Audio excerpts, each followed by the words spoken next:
Paano mag-withdraw from OKX to GCash? So, open natin ang OKX app. Then, click P2P Trading. Make sure na nakaset ang mode sa P2P Trading. Then, ang currency is PHP.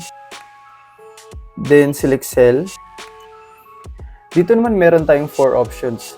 USDT, USDC, BTC, and ETH. So, make sure na na-convert mo ng cryptocurrency mo either sa apat na to. Then, click Amount. Then, click Enter. Next is the payment method. So, click lang natin to. Then, select GCash. Then, click Apply. So, after nyan, click na natin tong Sell. As you can see, may pop-up na lumabas.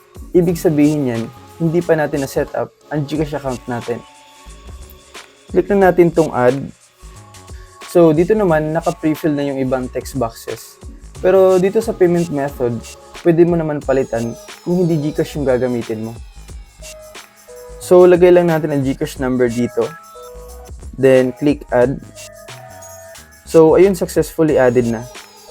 So, click na natin tong Sell USDT. Then, click Sell. So, if may ma-encounter ka na ganito, ibig sabihin, hindi na available si buyer. So, click na natin tong arrow to go back. Then, click Sell. Dito naman, click Max kung gusto mo ibenta lahat. Then, dito sa baba, makikita natin yung amount na dapat natin ma-receive. And I suggest na basahin din natin tong trading terms. And after natin basahin yan, click Sell USDT. Then, click Sell. So, dito naman may nakalagay na dapat ma-receive natin yung payment within 30 minutes. And open na natin tong chat box. So, dito pwede ka din mag-chat kay buyer kung gusto mo. And hintayin lang natin na dumating yung payment. So, inasend na ni buyer yung payment. So, check na lang natin sa GCash if na-receive na ba natin. Pero wag natin i-close ang OKX app kasi kailangan pa natin i-release yung crypto after natin ma-verify yung payment.